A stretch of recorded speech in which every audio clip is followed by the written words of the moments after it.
आज आपल्याकडे एक मस्त व्यक्तिमत्व आलेलं आहे, कादंबरी. नमस्कार कादंबरी. नमस्कार. कादंबरी ही अभिनेत्री पण आहे, लेखिका पण आहे, सामाजिक कार्यकर्ती आहे. तर तिच्याशी आज गप्पा मारूया, काय काय ती करते याविषयी. तर मला सांग की पहिल्यांदा तुझ्या आयुष्यामध्ये स्त्रीचे ओळख कधी आले? कादंबरी एक तृतीयपंथी महिला आणि एक विशेष स्त्री म्हणून या समाजात वावरताना स्त्री चळवळीचा आणि माझा फार महत्त्वाचा एक म्हणजे माझा भूमिका राहिलेली आहे. फक्त निरीक्षक किंवा बघणाऱ्यातली मी नसून मला असं वाटतं की मी पण या चळवळीचाच एक भाग आहे. कारण मी स्वतः एक स्त्री स्वतःला समजते आणि समाजापुढे जेव्हा सिद्ध केलं तेव्हा तो संपूर्ण जो प्रवास आहे तो माझा प्रवास सुद्धा चळवळीचाच प्रवास आहे. बरोबर. आणि हाच तुझा एक पर्सनल प्रवास आपल्याला समजून घ्यायला खूप आवडेल. कारण स्त्री चळवळ नेहमी म्हणते जे जे व्यक्तिगत आहे ते राजकीय आहे. त्याच्यामुळे तू मला सांग की तुझं बालपण कसं गेलं? माझं बालपण खरं तर फारच क्वेश्चनेबल होतं. कारण का जन्म झाला तेव्हा डॉक्टरांनी सांगितलं असेल आई वडिलांना की मुलगा झाला म्हणून आणि वंशाचा दिवा झाला म्हणून. खरं तर खूप आणि पहिला मुलगा म्हणजे मला एक मोठी बहीण आहे आणि 1 वर्षानंतर मी झाले आणि माझ्यानंतर मग एक छोटा भाऊ झाला 2 वर्षाच्या गॅपनंतर. पण मी 2 नंबरची आणि पहिला मुलगा म्हणून खूप सारं वातावरण छान असणार तेव्हा आणि कौतुक झालेलंच असेल. कारण नंतर मला त्या बऱ्याचशा गोष्टी कळत होत्या.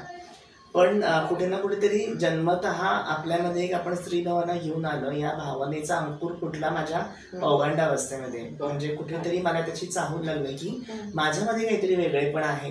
कारण आई म्हणते मुलगा, भाऊ म्हणतोय भाऊ आहे, बहीण माझी म्हणते की हा माझा भाऊ आहे.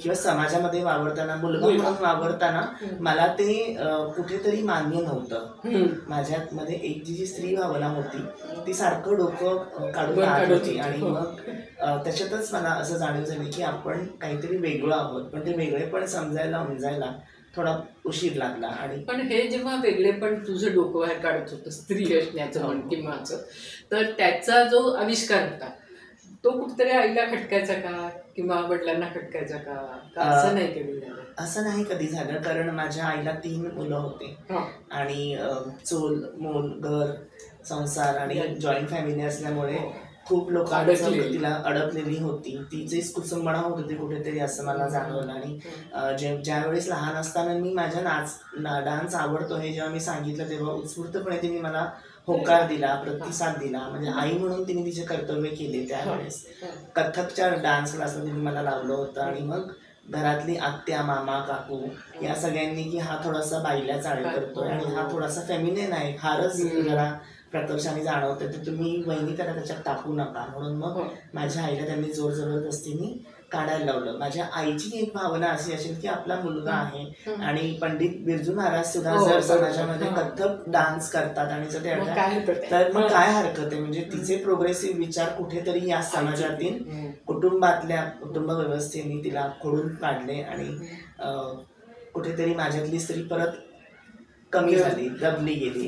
पण आईचं शिक्षण किती झालं होतं? माहेर कसं होतं? माझी आईची आई लहानपणीच वारली होती आणि त्याच्यामुळे तिने कधी तिची आई पाहिली नव्हती. म्हणून जेव्हा तिला 3 अपत्य झाले आणि जेव्हा घरामध्ये सगळ्याचं प्रेशर तिच्यावरती आलं करण्याचं, जॉईंट फॅमिलीचं, मोठी सून म्हणून, तेव्हा खरं तर तिचा बाळा मुलांसाठी असा होता की जे आम्हाला मिळालं नाही ते कायम मुलांच्या सर्वांगीण विकासासाठी किंवा सुखासाठी आपण कायम झटत राहायचं. जी एक कुठल्याही आईची एक प्रांजळ इच्छा असते तशीच त्या आईने आम्हाला तसंच संगोपन केलं. आणि तिचं स्वतःचं शिक्षण किती झालं? तिचं BA शिक्षण झालं होतं. आणि मग जेव्हा ती वडिलांकडे आली तेव्हा वडिलांची परिस्थिती जास्त काही सुखकर नव्हती. कारण का जसं मी बोलले जॉईंट फॅमिलीमध्ये कमवणारे पण कमी लोक होते. वडील माझे मिलिटरीमध्ये होते, खडकी ॲम्युनिशन फॅक्टरीमध्ये. आणि मग माझ्या आईने निर्णय घेतला की आता आपण शिकूया. 3 मुलं झाल्यानंतर तिने MA ला ॲडमिशन घेतली आणि त्यानंतर तिने तिचा स्ट्रगल केला आणि मग त्याच्यानंतर तिने शिक्षिकेची नोकरी मिळवली. आणि मग तिने आम्हाला आमच्या सुखासाठी म्हणा प्रत्येक गोष्टीमध्ये तिने आम्हाला ज्या गोष्टी पाहिजे त्या पुरवण्याचा प्रयत्न केला. पण आई बाबांचं नातं कसं होतं? म्हणजे हे तर आता मिलिटरीत होते म्हणजे ते त्या स्ट्रीममध्ये असल्यामुळे त्यांचं कायम फिरतीचं काम असायचं. 2 वर्ष दिल्ली, 2 वर्ष चंद्रपूर, कधी बांधव. तर असं ते फिरत असल्या कारणाने आम्ही सुद्धा फिरायचो सुरुवातीला, पण मग शाळा जेव्हा आमची सुरू झाली तेव्हा मग एका ठिकाणी कुठेतरी स्टॉप पडला आणि मग आईने आमची सगळी, आईच आमची, वडील आणि आमचे आई समजून ते सगळं सांभाळलं आणि वडील म्हणजे येऊन जाऊन होते 2-2, 3-3 वर्ष ते कायम बाहेरच असायचे. त्यामुळे वडिलांचा सहवास एवढा नव्हता, आम्ही आमच्या आईलाच जास्त पाहिजे जवळ.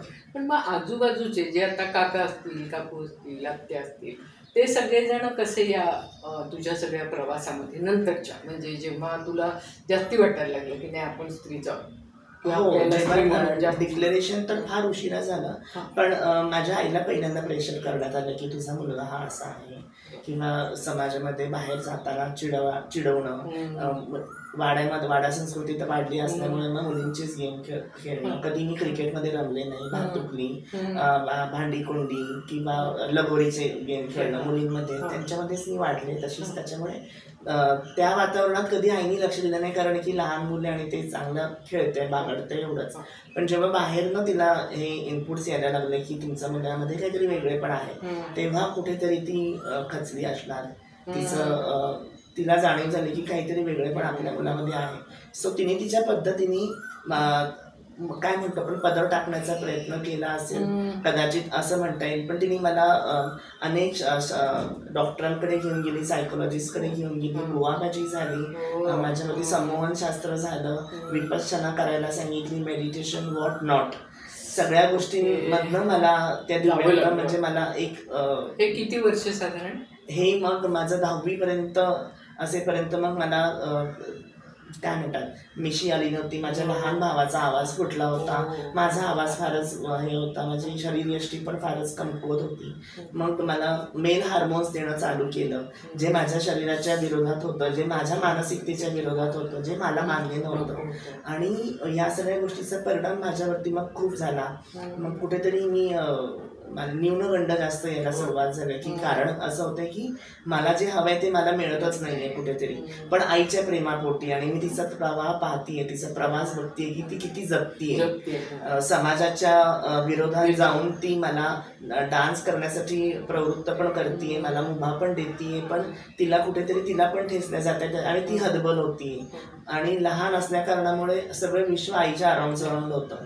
त्यामुळे मग तेव्हा पण काही बोलता आलं नाही. जेव्हा मी कॉलेजला गेले 10वी नंतर, त्यावेळेस मग जास्त एक्सपोजर मिळालं आणि मग समाजामध्ये मग मी म्हणजे असं झालं होतं की मोकाट कुत्र्यांच्या गर्दीतच मला सोडल्यासारखं झालं होतं. कारण मी फारच आईच्या सानिध्यात राहिलेली, आईने मला कायम वाचवलेलं किंवा सांभाळलेलं पंखाखाली, कारण त्या तिच्या छत्रछायाखाली राहिलेले.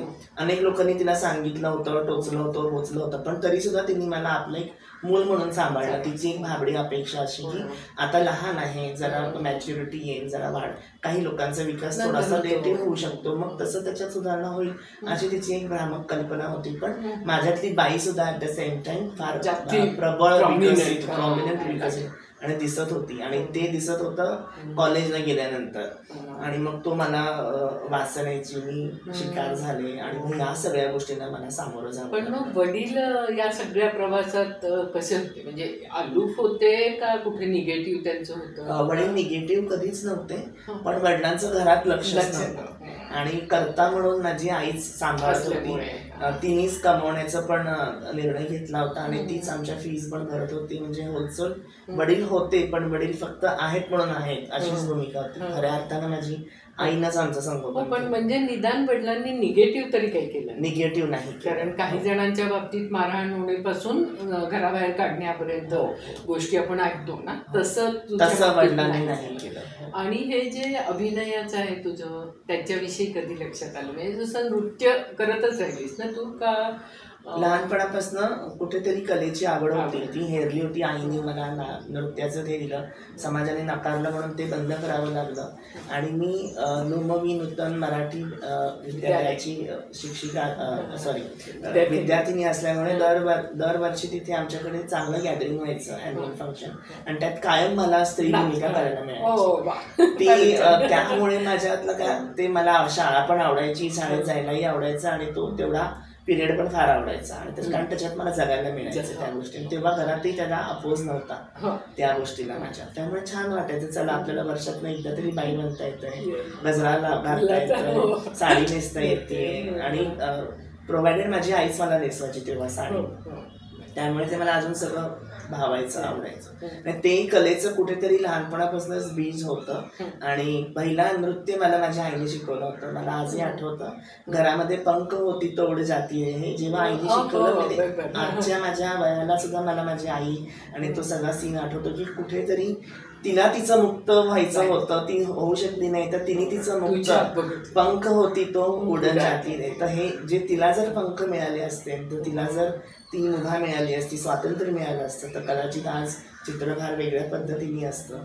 मी चांगल्या ॲक्सेप्टेड फॅमिलीमध्ये असते, पण कुठेतरी तिलाच एक महिला म्हणून तिला दबल्या गेले असल्यामुळे मला पण कुठेतरी सप्रेशन आलं, दबल्या गेल्यासारखे झाले. पण शिक्षणाचा फायदा झाला शिक्षण दिल्यामुळे आणि थोडीफार कलेची उमग असल्यामुळे. मग समाजामध्ये जेव्हा मी एक तृतीयपंथी म्हणून स्वतःला स्वीकारले आणि घराबाहेर पडले, तेव्हा मात्र हे मी माझ्या जसं माझं B.Com ग्रॅज्युएशन झालं तसं मग माझ्यामध्ये मग बंड पुकारण्याची हे आलं की आता मी जास्त काळ पुरुषांच्या या गेटअपमध्ये राहू शकत नाही. मला साडी हे माझं हीच माझं वस्त्र आहे, हेच माझं परिधान करायसाठी मला आवडेल. आणि मग ते त्या अट्टहासापोटी मग मी B.Com नंतर घरात आई वडिलांना सांगितलं की आता मी तुम्हालाही जास्त हर्ट करायचं नाही आणि मलाही माझ्यावरती कुठेतरी मी अत्याचार करते असं वाटतंय. कारण दुहेरी वाहतूक होती, घरामध्ये मुलगा म्हणून राहणं आणि बाहेर समाजाच्या गेल्यानंतर परत ते वासनाहीन पुरुष आणि एक महिला म्हणून जगताना परत तो खूप माझ्यामध्ये डिफरन्स होता. मग मी म्हटलं की आपल्याला स्त्री म्हणूनच जगायला पाहिजे, कारण आपली भावना स्त्री आहे. आपण कुठेही कुठल्याही अँगलनी कितीही मेडिकेशन घेतलं आणि आवडला तरी पुरुष होऊ शकत नाही आणि त्याला ते मान्यच म्हणजे कन्व्हिन्सिंग मेन होऊ शकत नाही. याच्यामध्ये एक मला प्रश्न जरा विचारायचा होता की तुझी बहीण होती नवरा, तर या दोघांपैकी कोणाबरोबर तू जास्त जवळ जाऊ शकलीस, म्हणजे इमोशनली म्हणून? आणि असं खरं तर माझं दोघांमध्येही कनेक्शन खूप नव्हतं. माझी बहीण 1 वर्ष मोठी असल्यामुळे कायम तिचे पुस्तकं, पाठ्यपुस्तकं म्हणा किंवा तिने वापरलेल्या वस्तू ह्या मला वापरायला मिळायच्या. त्याच्यामुळे तेवढं एकच आमचं सूत जोडायचं, कॉमन गोष्टी होत्या. आणि भावाचं म्हणाल तर माझा भाऊ खरंच खूप स्ट्रॉंग आहे आणि आजही खरं मी घराबाहेर पडले त्याच्या मागे सुद्धा त्यांनीच मला पाठिंबा दिला असं म्हणायला हरकत नाही. ज्या दिवशी त्यांनी स्टँड घेतला की आई वडिलांना सांगितलं की मी तुम्हाला आहे सांभाळायला, त्याला जसं जगायचं तसं जगू द्या आणि त्याला मुक्त करा, मग मला असं वाटतं की तिथे माझ्या भावाने चांगला स्टँड घेतला. तो लहानपणापासून घ्यायचा, कारण मला जेव्हा कोणी वाड्यात चिडवायचं, बाहेर जाऊन कधी कोणी काही बोलायचं, तर हा माझ्या अपरोक्ष त्यांच्या घरात घुसून, लहान होता 2 वर्ष, पण जाऊन मारून यायचा, शिवीगाळ करून यायचा की तुम्ही त्याला बोलू नका. म्हणजे कुठेतरी प्रोटेक्टिव्ह भाऊ असल्याचं तो कधी बस एवढाच होता, म्हणजे बाकी काही त्याच्यामध्ये माझ्यामध्ये जास्त कम्युनिकेशन कधीच नव्हतं. पण तेव्हा तुझं नाव काय होतं? तेव्हा माझं नाव, my old name is dead name नाव. आणि कादंबरी हे नाव चूज करण्यासाठी सुद्धा मी खूप साऱ्या याच्यातनं स्वतःचं नाव चूज केलंय.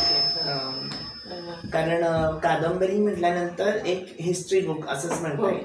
आणि हा जो माझा प्रवास चालू होता की माझ्या मनातल्या गोष्टी कळत का नाहीये, समाज हेरतोय, समाज येऊन कंप्लेंट्स करतोय, बाहेरचे लोक येऊन सांगतायत माझ्या आईला किंवा माझ्या फॅमिली मेंबर्सला, मग ते कानाडोळा करतायत का त्यांना मान्य नाहीये, का त्यांना ऍक्सेप्टच करायचं नाही कुठल्याच अँगलने. तेव्हा मात्र मी लिहायला सुरुवात केली होती. म्हणजे रोजचे अनुभव, जसं आपण प्रत्येक व्यक्ती एक रोज त्याची डायरी लिहितो, त्याप्रमाणे मी माझ्या भावना, संवेदना, वेदना सगळ्या टिपायचे आणि आंघोळीला जाताना मुद्दामून आईच्या उशाशी ठेवून जायचे. आणि माझी अशी एक भ्रामक कल्पना की आई वाचेल आणि मग तिला काहीतरी त्याच्यातनं कम्युनिकेशन स्टार्ट होईल.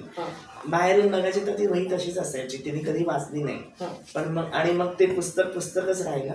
आणि जशी बाहेर पडले तसं मग कादंबरीचे स्टोरी बुक आणि मग प्रत्येक माझ्या आयुष्याच्या दिवसागणिक, रात्री गणित चॅप्टर्सच होत राहिले. आणि मग म्हणून कादंबरी, ते पुस्तक प्रकाशित झालं. आणि ते पुस्तक मी आता मागच्या वर्षी प्रकाशित केलं. Proud to be a trans woman, Shrimati Kadambari. Shrimati Godbole madam आहेत, सौ गोडबोले ताई, त्यांनी त्याचं शब्दांकन केलं आणि चेतक बुक्स आहेत त्यांनी त्याचे प्रकाशन. खरंच छान. आणि त्याला चांगला रिस्पॉन्स आहे. छान रिस्पॉन्स आहे. म्हणजे गेले वर्षभरामध्ये वेगवेगळ्या सेक्टरमधनं कुठले क्लब्स असू देत, संस्था असू देत, लायब्ररीज असू देत, शाळांमधनं असू दे, कॉलेजेसमध्ये असू दे, बऱ्याच ठिकाणी मी माझं पुस्तक घेऊन गेलेली आहे. आणि आत्ता बिंदू माधव खिऱ्यांचं जे साहित्य संमेलन झालं LGBTचं, त्याच्यात सुद्धा त्यांनी माझ्या पुस्तकाचं एक चांगलं अवॉर्ड पण दिला होता, पुरस्कार पण दिला होता. आणि एक अशा प्रकारची पुस्तकं अजून समाजात यायला पाहिजे जे प्रबोधनकारी आहे.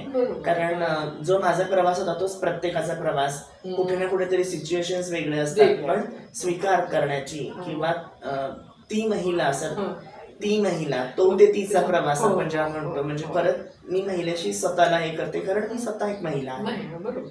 आणि आज मी समाजामध्ये महिला म्हणूनच वावर करते, महिला म्हणूनच जगते. पण तू जेव्हा घर सोडलास तेव्हा तू कुठे राहायला लागलीस? म्हणजे तू स्वतःच वेगळं घर केलं का, हॉस्टेलला गेली का, कम्युनिटीमध्ये गेली? हां, जॉईंट फॅमिलीमधनं बाहेर पडल्यानंतर मोठा प्रश्न होता की कुठे राहायचं.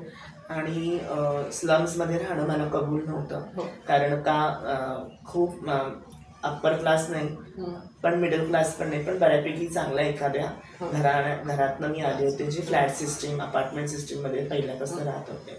त्यामुळे स्लम्समध्ये मला जायचं नव्हतं. मग मी स्टार्टिंग फाइंडिंग की मला कुठे घर मिळतंय का भाड्याने.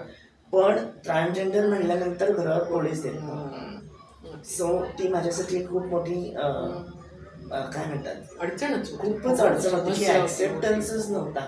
आणि ट्रान्सजेंडर म्हणल्यानंतर म्हणजे एक असं लेबलच होतं की या महिला म्हणजे गणिकाच आहेत, या महिला म्हणजे कीपच आहेत, यांच्या मागे 100 पुरुष येणार आणि समाजाचा हा एक घाणेरडा भाग आहे. म्हणजे त्यांनी कधी पाहिलं नाही की मी सुशिक्षित आहे का किंवा मी वेगळं काही काम करू शकते का. पण त्यांनी मला त्या गटामध्ये नेऊन ठेवलं आणि मग त्यांनी मला अवॉइड करायला प्रयत्न केला. मग मी माझ्या काही ज्या कम्युनिटीतलेच जे चांगले लोक आहेत सुशिक्षित त्यांचा सहारा घेतला. काही काळ त्यांच्यासोबत राहिले, त्यांच्यामध्ये राहिले. आणि मग अशातच माझी योगेश ठीक नावाचं एक चांगले बिचारे इसम आहे, त्यांच्याशी माझी ओळख झाली. आणि इंडियाज गॉट टॅलेंटला मी लावणी सादर करायला गेले होते 2012-13ला. त्यावेळेस त्यांना कळलं की ही ट्रान्सजेंडर असून ती तिकडे गेली आहे, पुण्यातली व्यक्ती. आणि त्यांनी सुद्धा नुकताच कोर्स केला होता याचा फोटोग्राफीचा. आणि त्यांनी मला शोधून काढलं. ते म्हणले की मला फोटोग्राफीसाठी एक वेगळा काहीतरी प्रोजेक्ट म्हणून तुमचं हे करायचंय.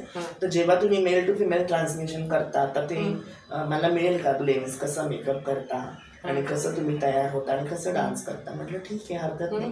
कोणीतरी आपल्याला समोरून विचारण्यात म्हटलं चला चांगली गोष्ट आहे. मी ते केलं आणि त्यांना माझा मेकअप आवडला आणि त्यांचं ते हिट पण झालं.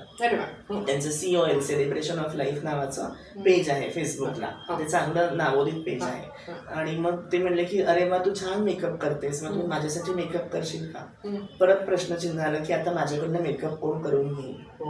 आणि मग तो प्रवास तसाच चालत राहिला. अनेकदा माझे जे मॉडेल मुली होत्या त्या रडायच्या की एकदा मी हिच्याकडनं, कारण कुठे ना कुठेतरी रंग, वर्ण, शरीर याच्यामध्ये कम्पॅरिझन होत होतं. आणि मला परत एकदा त्याच बॉक्समध्ये जायला जाती का त्याने सगळीकडनंच निगेटिव्हिटी मला मिळत होती समाजातनं बाहेर पडल्यानंतर.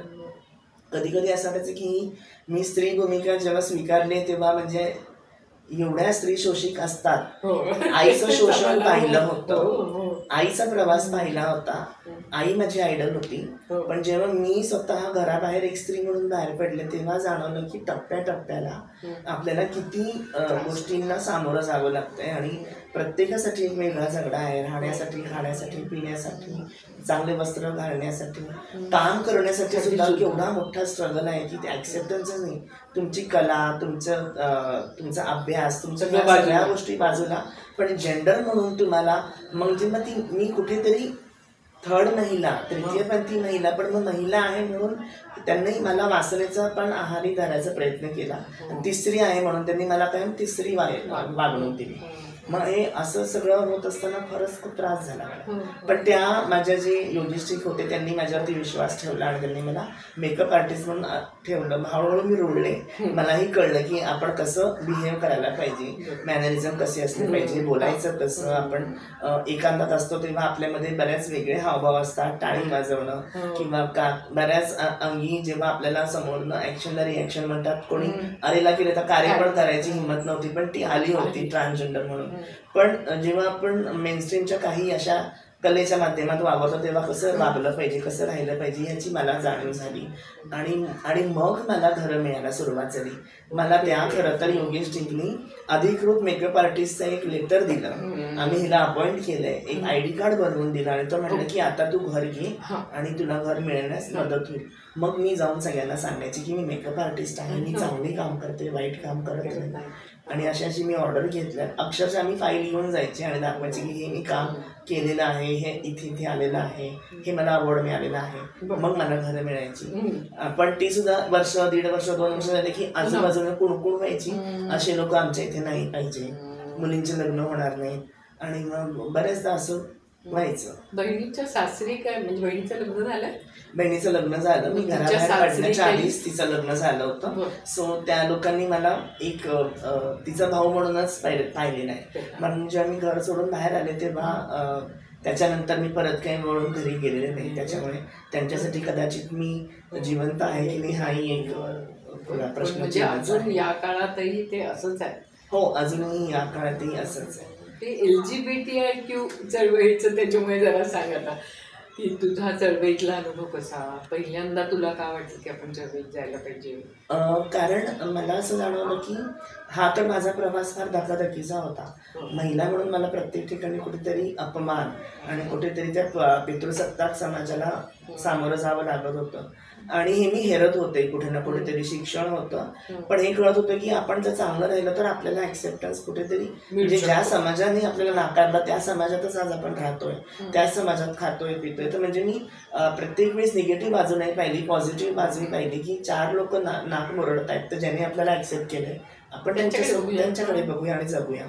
असं करत करत जेव्हा मी जगलो तेव्हा माझ्याकडे एक टीम जमली. कोणाची मी बहीण झाली, कोणाची आई झाली, कोणाची म्हणजे अशी नाती जुळत गेली. आणि मग माझा एक स्वतःचा परिवार झाला आणि मग त्या परिवारामध्ये मी चांगली रमले. मग मला कधी कुठल्या गोष्टीची आठवण झाली नाही. अशा ह्याच्यातच जेव्हा आता कोरोना आपल्या आला आणि कोरोनाने फार त्रस्त केलं, त्यावेळेस खरं तर आमची खूप गोची झाली होती, सगळ्यांचीच झाली होती. ट्रान्सजेंडर लोकांची जेव्हा जास्त झाली होती. कारण माझ्या समाजामध्ये टाळीवरचं पोट म्हणजे गहू तेव्हा पोळ्या आपण जसं म्हणतो की रोज बेगिंग करणारे किंवा सेक्स वर्क करणारे लोकांना कुठून पैसे आणायचे, घर कसं चालवायचं हा खूप मोठा प्रश्न होता. त्या काळामध्ये अनेक MNCs किंवा अनेक संस्थांकडनं, अनेक पॉलिटिशियन्सकडनं, लोकल लिडर्सकडनं रेशन पुरवलं जायचं, मेडिकल किट पुरवलं जायचं, घराघरांमधनं ते गोळा करून बोलवून द्यायचे. अशा याच्यामध्ये त्यांनी मला एका कंपनीने सांगितलं की तुमच्या इकडे ट्रान्सजेंडर्सला बोलवा, कारण माझ्या बऱ्यापैकी मेकअपमुळे कॉन्टॅक्ट झाले होते. म्हणजे ताई आम्हाला काही द्यायचं तुमच्या लोकांना, तुम्ही बोलवा.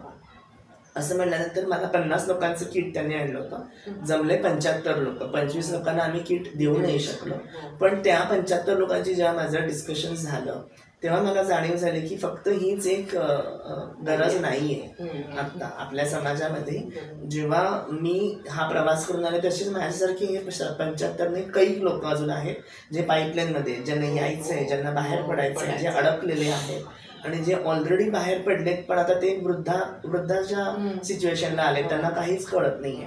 त्यांच्याकडे आधार नाहीये, त्यांच्याकडे पॅन नाहीये, त्यांच्याकडे कुठल्याच उपलब्धता नाहीये, मेडिक्लेम म्हणजे काय माहिती नाही. अनेकांना BP आहे, कितीतरी रोगराई लागलेले आहेत जे अशिक्षितपणामुळे असतील, लिटरसीच नाहीये. अशा बऱ्याच गोष्टींना त्यांना सामोरं जावं लागतं. ते म्हणले की अगं बाई तू जर आम्हाला एवढं धान्य मिळवून देऊ शकते तर जरा ही आमची छोटी मोठी कामं कर. मग मला म्हटलं चला एक कुठेतरी धागा सापडला की माझ्या चळवळीसाठी जर मला माझ्या लोकांसाठी काही काम करायचं असेल तर हा एक खूप महत्त्वाचा गोष्ट आहे. जे माझं नॉलेज आहे, जे माझा अनुभव आहे ते आपण शेअर करून आपण या लोकांपर्यंत पोहोचूया. आणि मग अशातच मी काही संस्थांना जॉईन झाले. तोपर्यंत मी संस्थांमधनं बेनिफिट्स घेत होते. मग मी एका संस्थेचा भाग झाले आणि मग मला सगळ्यांसाठी शासनासोबत जोडले, प्रशासनासोबत जोडले आणि मग आमच्या लोकांची कामं सुरू केली. हे कामं करत असताना काउन्सिलिंगचं काम करायला लागले, कारण माझे अनुभव माझे भरपूर बऱ्यापैकी असल्यामुळे सगळ्यांचे प्रॉब्लेम्स तेच होते आणि ते जाणवलं की कुठेतरी त्यांना त्या साडी घालतायत आणि रस्त्यावर फिरतायत म्हणून त्यांचं आज जीवन फार धोक्यात आहे.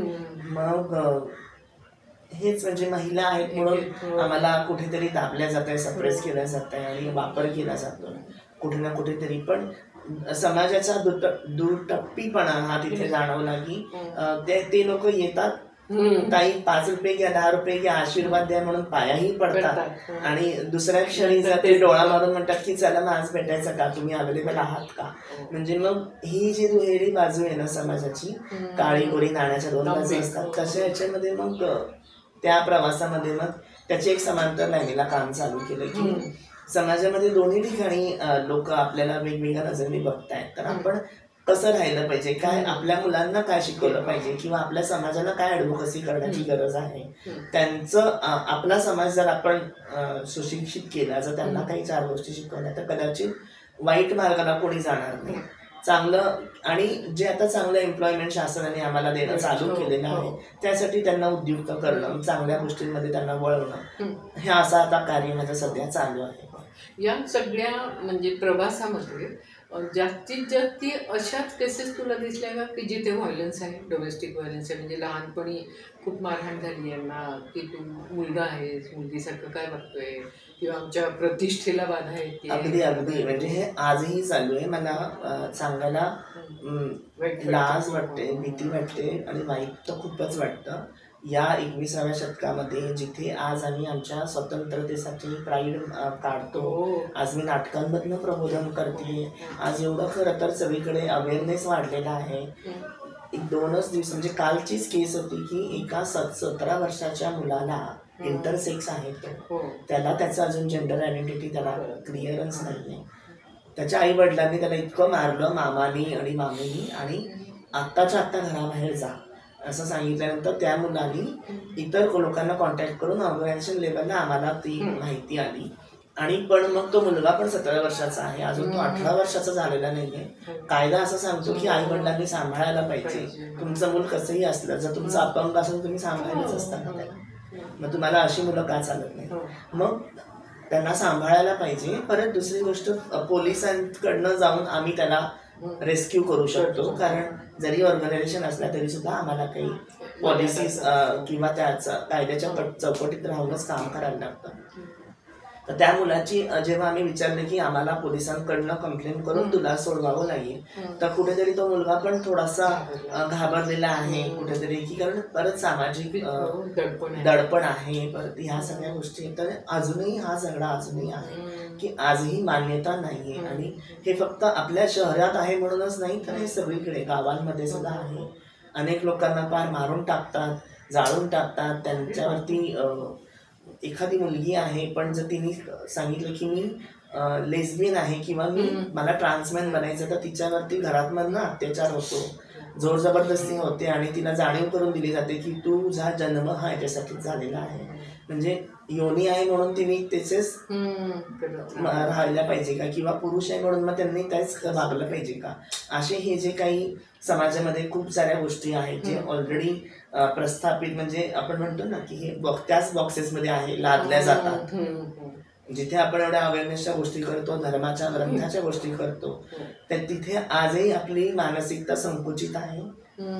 ज्यामुळे मला असं वाटतं की ही चळवळ, माझी चळवळ, LGBTQ ची चळवळ आणि स्त्री चळवळ ही कुठेतरी मार्जिनलाइजच आहे, उपेक्षितच राहतेय अजून सुद्धा. सगळं असून सुद्धा आपल्याला काही व्यवस्था आहे, पुरुष प्रधान आजही. त्यामुळे मला एक आम्ही नेहमी असं बोलतो की स्त्रीवरती इतके अन्याय अत्याचार होतात, ही दुय्यम आहे.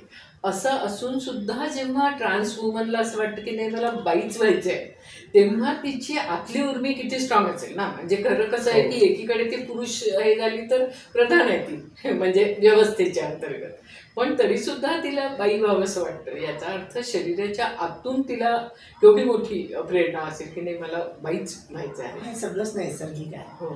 आणि आपण आता पण मगाशी पण मी बोलले बोलताच्या ओघामध्ये की तृतीय पंथी किंवा तिसरी महिला, आता आपण बोलताना म्हटलं की दुय्यम वागणूक स्त्रीला मिळते. तर समाजामध्ये प्रथम द्वितीय तृतीय कोणी ठरवलं हे खरं तर हाच एक मोठा प्रश्न आपल्या समाजामध्ये.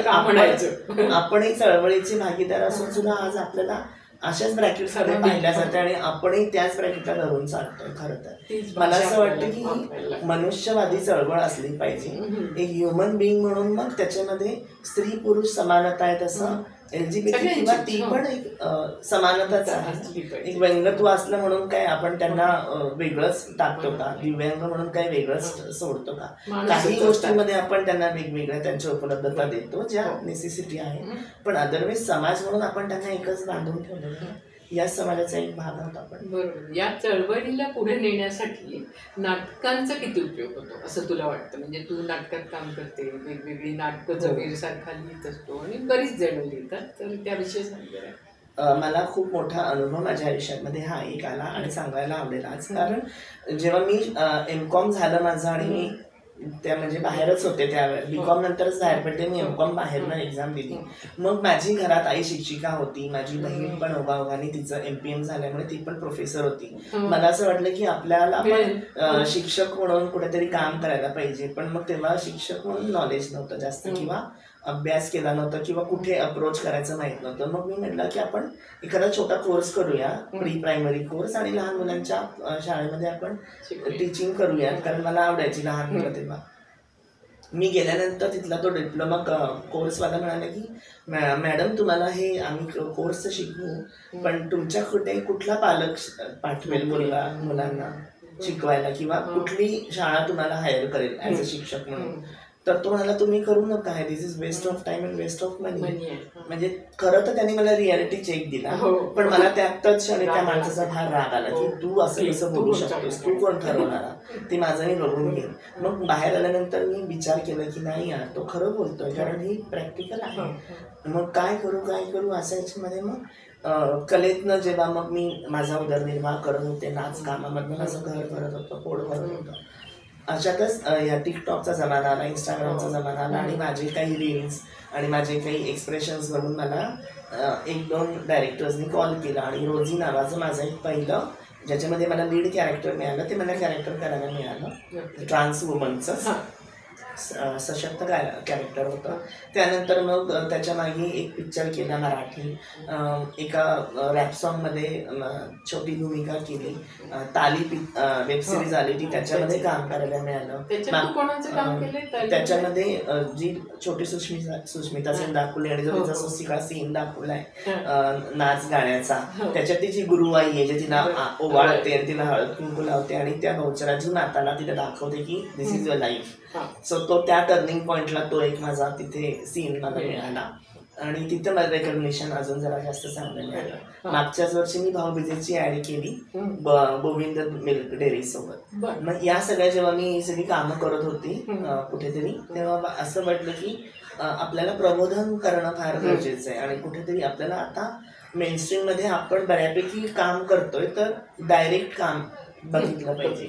आणि मग जमीर कांबळे किंवा आकांक्षा रंगभूमी, सागर लोधी हे माझे परिवाराचाच एक हिस्सा होते. कुठे ना कुठेतरी माझ्या बालपणापासून जशी मी मोठी होत होते तेव्हा कुठेतरी ते होते मी कानावर ऐकली होती. हिजडा हे नाटक बघण्यासाठी चोरून लपून मी सुद्धा गेलेले होते आणि ते बघताना पण खूप रडले होते वगैरे, पण ते त्यांच्याशी जाऊन भेटण्याची हिंमत नाही, कोणाला सांगण्याची, कारण ते पटकन बघून पळून आले होते. मग म्हटलं की नाईस, छान प्लॅटफॉर्म आहे. आणि मग अशा याच्यातच मला त्यांच्याकडे एकदा मी ॲड पाहिली की नाटकांची प्रशिक्षण चालू होतं. मग कुठेतरी लहानपणीची इच्छा आणि कायम स्टेजवरती परफॉर्म करत राहत असल्यामुळे म्हणलं चला आता आपण जायला पाहिजे, कारण कुठेतरी ट्रान्सजेंडरवरती विषयाला धरून होता. आता मी जेव्हा माझं संपूर्ण आयुष्य LGBTQIच्या चळवळीला समर्पित केलेलं आहे, तर त्यावेळेस मी हा निर्णय घेतला की हे प्रबोधन आपण जर करतोय तर एक ट्रान्सजेंडर महिला म्हणून जर ते पोर्ट्रे होतंय तर का नाही. आणि मग मला पहिला ट्रान्सजेंडर चा रोल मिळाला.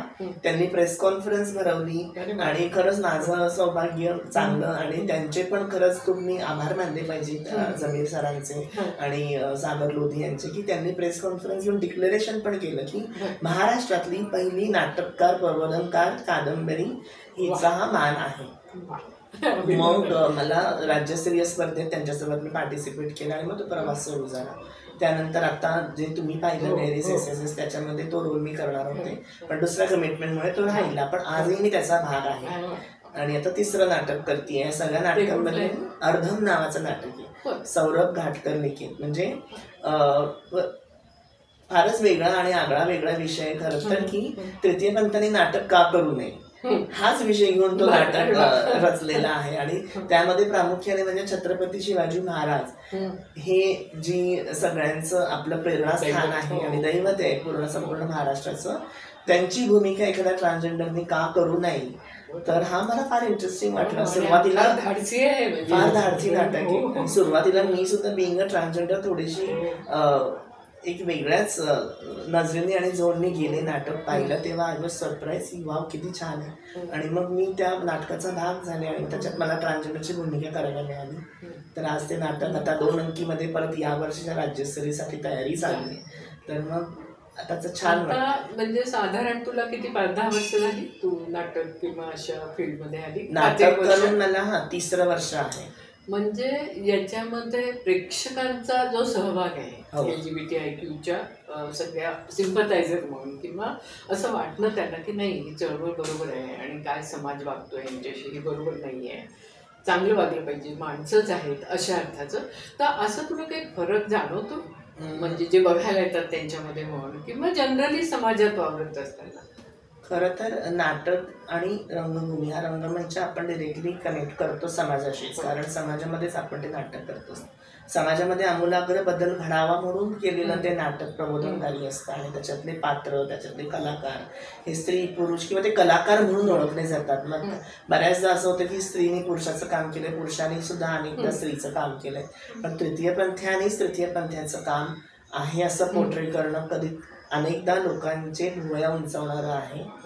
कुठेतरी त्यांना आनंददायी पण आहे. कारण आपण जसं म्हणलं की समाजामध्ये सगळेच छट आहे. त्याच्यामध्ये अनेकांना सगळ्यांना कोणाला आवडते कोणाला आवडत नाहीये. कोणी म्हणतात की अरे काय हे. पण ठीक आहे. मला असं वाटतं की समज आणि गैरसमज च्या पलीकडे जाऊन लोकांमध्ये जे मी काय प्रबोधन करण्याचा प्रयत्न करते की आम्ही सर्व क्षेत्रामध्ये आम्ही सुद्धा निपुण आहोत आणि जर आम्हाला संधी मिळाली तर आम्ही एक मेनस्ट्रीम मध्ये आजही आम्ही आहोत, कालही होतो, प्राचीन काळापासून आहोत. फक्त तुम्ही तुमच्या विचारांची चादर टाकून तुम्ही आम्हाला असाईड केलेली आहे.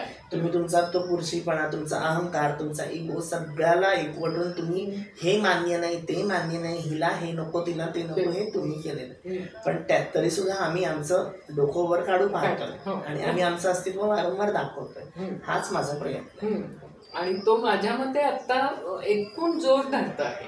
चळवळ जोर धरते आहे. नंतर समाजामध्ये सुद्धा थोडी थोडी का होईना जाणीव जागृती आहे. खूप जाणीव जागृती आहे. मला सांगायला आवडेल की मागच्या वर्षी शिखंडी ढोल ताशा पथक हा आगळा वेगळा ढोल ताशा पथक हा चालू केला गणेशोत्सव. हो आणि त्याची प्रेसिडेंट आज मीच आहे. चालू करण्याच्या मागे सुद्धा बरेच आम्हाला कष्ट घ्यावे लागले. कारण कम्युनिटीच्या अंतर्गत समुदायाच्या अंतर्गत सुद्धा विश्वास पटवणं, अनेक विरोधाला सामोरं जाणं आणि मग सगळ्यांना एकत्र करणं आणि मग ते एकत्र समीकरण समाजापुढे मांडणं आणि सगळ्यांनी मदत केली असं नाही. कारण सगळ्यांना ते वेगळे पण आवडलं, अनोखी पण आवडलं. पण अरे आता हे काय हे करणार काय हे बोलणारे सुद्धा प्रश्न आले होते. पण ते बोलणारे शेवटी त्यांनी टाळ्या वाजवल्या अख्ख्या लक्ष्मी रोडला पहिल्या दिवशी आणि शेवटच्या दिवशी. मानाच्या पहिल्या गणपतीला आम्हाला चान्स मिळाला आणि मानाच्या पहिल्या गणपती नाही, मानाचे जे 5 गणपती आहेत त्याच्यातल्या एका गणपतीला आम्हाला चान्स मिळाला होता पहिल्या दिवशी आणि शेवटच्या दिवशी. तर अख्ख्या तमाम पुणेकरांनी पाहिलं आणि अख्ख्या वर्ल्ड मधनं म्हणजे 3 मिलियन पर्यंत आमचा तो व्हायरल झाला आणि आता त्याचं यावेळेस 2रं वर्ष. आता तुझ्या पर्सनल आयुष्याकडे पुन्हा येत असताना तू स्वतः कुणाबरोबर राहणं म्हणजे लिव्ह इन असेल, लग्न असेल किंवा असं काही, आणि एकूण आत्ता कायदेशीर दृष्ट्या लग्न आहे का नाही, असावं का नसावं, असे जे सगळे चर्चा पण होतात ना. म्हणजे काही जणांना असं वाटतं की अरे मुळातच आपण म्हणतोय हे लग्न विवाह पद्धती पितृसत्ताक आहे, तर आपल्याला ही कशाला पाहिजे, पासून काही जणांना वाटतं नाही आपल्याला समाजामध्ये मान्यता मिळण्यासाठी याची गरज आहे. तर याच्यात तुला कसं काय वाटतं याचं? खरं तर या समाजामध्ये अजूनही कायद्याने आम्हाला विवाह करण्याची मान्यता नाही. जसं आपण मानसपत्र मानसकन्या तसं लिव्हिंग इन रिलेशनशिपमध्ये 1 वर्ष राहून बघू, 2 वर्ष राहून बघू, की गर्लफ्रेंड बॉयफ्रेंड, अशाच या संस्कृतीमध्ये अनेक लोक आमच्या जवळ आले. त्यांनी आम्हाला सहारा दिला, सपोर्ट दिला, एक प्रेमाची फुंकर दिली. त्यामुळे कुठेतरी आपलंपण वाटलं. आणि त्या कनेक्शन्समध्ये मग जर तो जोडीदार, तो साथीदार जर काही काळ 5 वर्ष 10 वर्ष 15 वर्ष टिकला तर तो आपला म्हणायचा. आणि डे 1 पासून जर आपलं जर कनेक्शन जोडलं तर त्यालाच आपला नवरा म्हणायचा. कारण तो सर्वांगीण आपल्याला शरीर सुख देतो, तो आपल्याला समाजामध्ये बऱ्याचदा कुठे घेऊन गेला माझी मान सन्मान देतो. मग तिथे कुठेतरी तो आपल्याला म्हणजे समाजामध्ये, शरीरामध्ये, अर्थकारणामध्ये सगळीकडे सपोर्ट करतो तो, की हे थोडे पैसे घे, हे काहीतरी वस्तू आण, हे करते. आपण सक्षम असतो सगळ्या गोष्ट करायला, पण कोणीतरी आपलं असावं असं काही वाटत असतं. आणि या सिस्टीममध्ये मग राहत असताना ती विवाह पद्धती अशा प्रकारे डेव्हलप होते. आणि मलाही माझा एक नवरा आहे, ते मी प्राऊडली सांगते. माझ्या पुस्तकांमधनं पण मी त्याचा उल्लेख केलेला आहे. ज्यांनी मला सांभाळलं, ज्यांनी मला सपोर्ट केला. आज अनेकांना प्रश्नचिन्ह पडतो की अरे कादंबरी आणि शेख असं आडनाव का लावते. आई वडिलांकडनं मी फारच ब्राह्मण समाजात वाढलेली आणि माझी मंजू झाली लहान असताना, त्यामुळे मी सगळे तेच फॉलो करणारे. पण जेव्हा मला त्यांनी नाकारलं, तेव्हा जेव्हा मला यांनी स्वीकारलं, तेव्हा धर्म जात हे काही नव्हतं. त्यांनी ह्युमॅनिटीच्या एका प्लॅटफॉर्ममध्ये मला स्वीकारलं. माझ्यातली बाई हेरली, त्या बाईला त्यांनी बायकोचं नाव दिलं. तो कदाचित काळजी करायचा, जी काळजी मला आईने करावी असं वाटायचं, वडिलांकडनं व्हावी असं वाटायचं, जे प्रोटेक्शन भावाकडनं पाहिजे असं वाटायचं, ते सगळे रोल तो करायला लागला.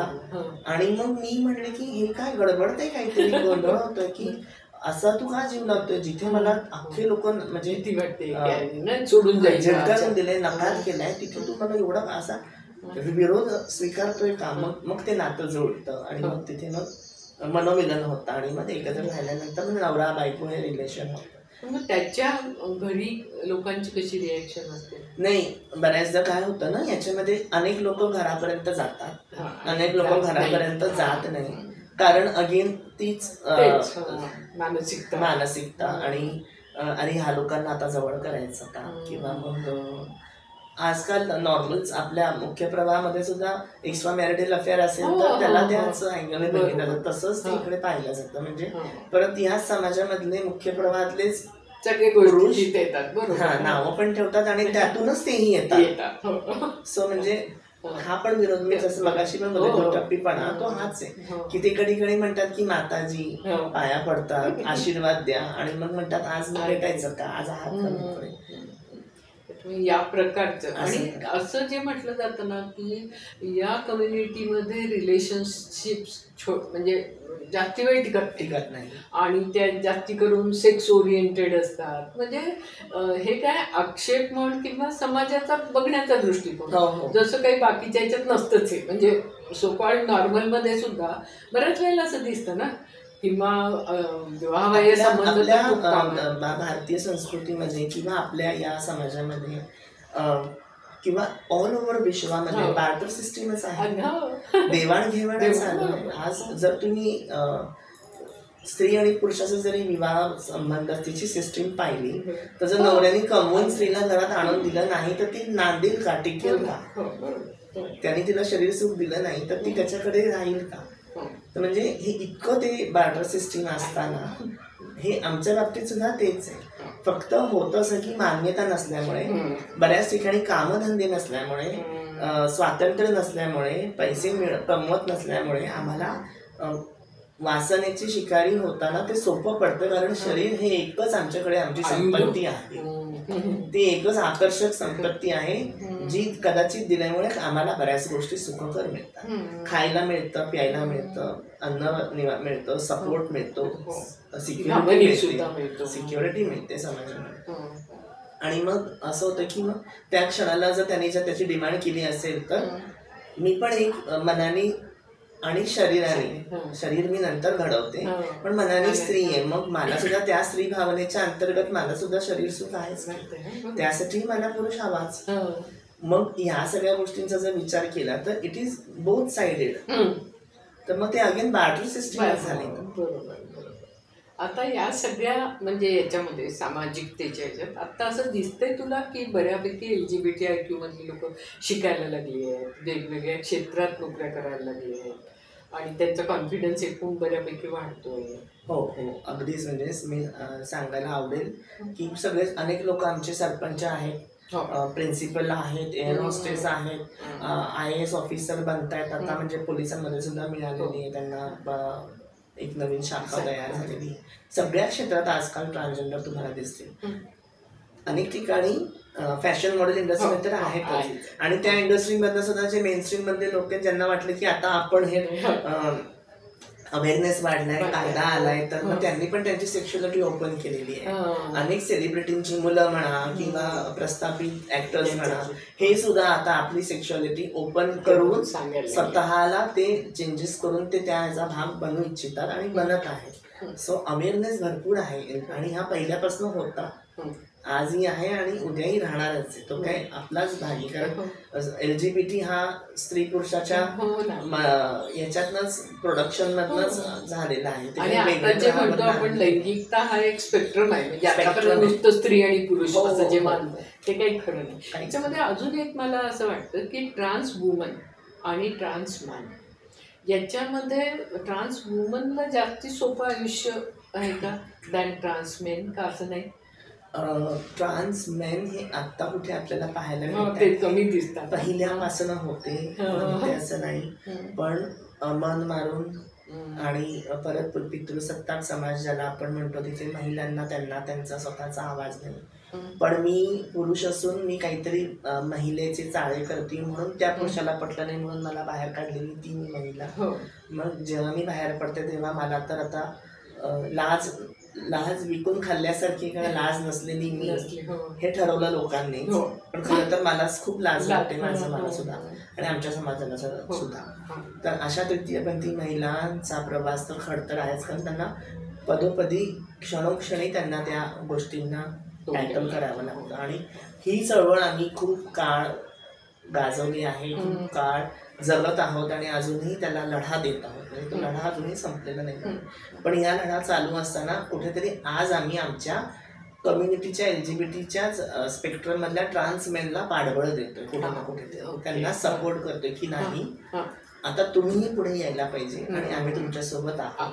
कुठेतरी मार्ग सुखकर झालाय, समाजाने आता ऍक्सेप्ट केलेलं आहे. त्याच्यामुळे तुम्ही घराबाहेर पडल्यानंतर आता काय करायचा हा मोठा प्रश्न नाही. आता जरा सपोर्ट सिस्टीम्स आहेत टू सर्वाइव्ह, टू लिव्ह, आणि आहेत चांगल्या संस्था आहेत, चांगले लोक आहेत जे आज आपल्याला सपोर्ट करतात. पण त्या महिलांना मी मगाशी पण बोलताना बोलले की त्या महिलांवरती घरातच अत्याचार होतात आणि त्यांना त्यांची तू स्त्री आहे, तू ह्याच्यासाठीच बनलेली आहे ते करून त्यांना दाबल्या जातं, त्यांचं वयस्कर आणि त्या कारणामुळे त्या कधी ओपन झाल्या नाहीत. आणि आता पुढे तुझा काय बेत आहे, काय काय करावं असं तुला वाटतंय चळवळीसाठी आणि पर्सनली? अगदीच. म्हणजे माझा जन्म 1982 साली झाला आणि जन्मापासून माझी चळवळ चालू आहे. म्हणजे वळवळ करत जन्मलेली मी चळवळीचाच आज भाग आहे आणि चळवळतच माझं आयुष्य जाणार आहे, कारण हा फार रिव्होल्युशनरी भाग आहे. माझं अस्तित्वच रिव्होल्युशनरी आहे, कारण ते सिद्ध करण्यापासून, स्वतःलाच मान्य करण्यापासून, म्हणजे माझ्याशी झगडा काही काळ होता, समाजापुढे मांडताना, वास्तव्याशी झगडा करताना माझ्यातले होणारे मानसिक बदल आणि माझ्यासारखी असंख्य लोकांना त्याला आता काही आपण म्हणू शकतो की काही डूज अँड डोंट्स किंवा काही अरे असं नाही तसं नाही असं ह्याच्यामधनं त्यांना ते समुपदेशन करताना ही चळवळ कायम राहणार आहे. पण या चळवळीमध्ये मी फक्त LGBTQच करत नाही, या चळवळीमध्ये मी समाजाचं सुद्धा समुपदेशन करते. पेरेंटिंग कसं करायला पाहिजे, आई म्हणून आईने मुलाला कसं सांभाळलं पाहिजे, या समाजामध्ये पितृसत्ताक समाजामध्ये राहत असताना त्यांना सुद्धा काहीतरी जिथे मिळेल तिथे धडा शिकवला पाहिजे की या ह्युमॅनिटीच्या ग्राउंडवरती पाहणं फार गरजेचं आहे. महिलांचा आदर होणं गरजेचं आहे. कारण जर आज महिला सुरक्षित राहिली तर आमच्यासारख्या महिला सुद्धा कुठेतरी सुरक्षित राहतील.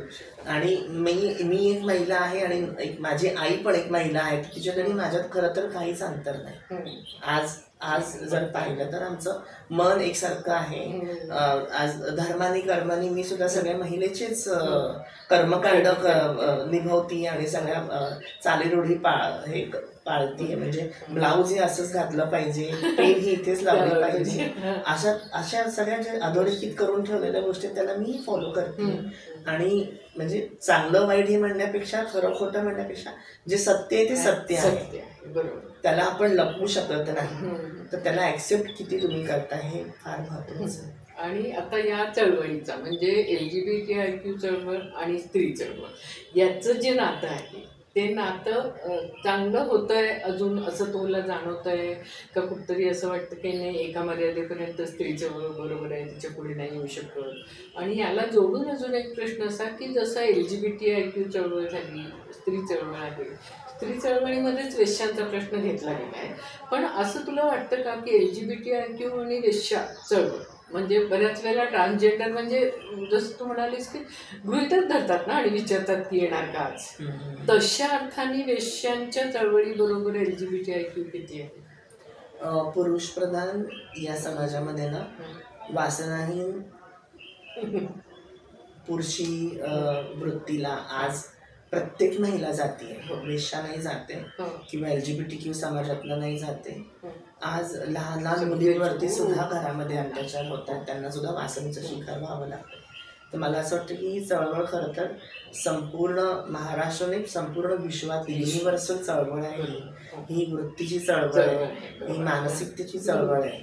आणि कुठेतरी आपण जेव्हा एक संघटक समूह म्हणून त्या वेश्यांकडे पाहतो तेव्हा त्यांचे प्रश्न वेगळे, त्यांचे प्रॉब्लेम्स फार वेगळे आहेत, त्यांना अडचणी समस्या फार वेगवेगळ्या आहेत.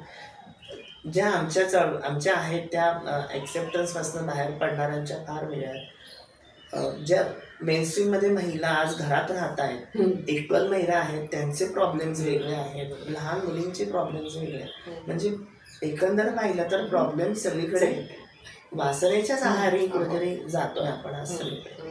आणि ही कुठून आलं तर हे सगळं पुरुष प्रधान समाजातनं आलं की ह्याचा उपभोग मी घेणार, त्यांचा उपभोग मी घेणार. मग घरात बाई असतानाही मी बेश्येकडे जाणार आणि जर मी करमणूक म्हणून मी त्या LGBTQ समुदायातल्या ट्रान्सजेंडरवरती सुद्धा हात फिरवणार. हा करणारा तो एक सेंट्रलिक पुरुष हा सगळ्या ह्या आपल्या सगळ्यांचा शोषण आणि वापर करून देतो. तर मला असं वाटतं आपली चळवळ ही एक चळवळ आहे आणि ही चळवळ काय ते फक्त पुरुषाच्या अगेन्स्ट नाहीये, तर ही चळवळ व्यवस्थेच्या अगेन्स्ट आहे.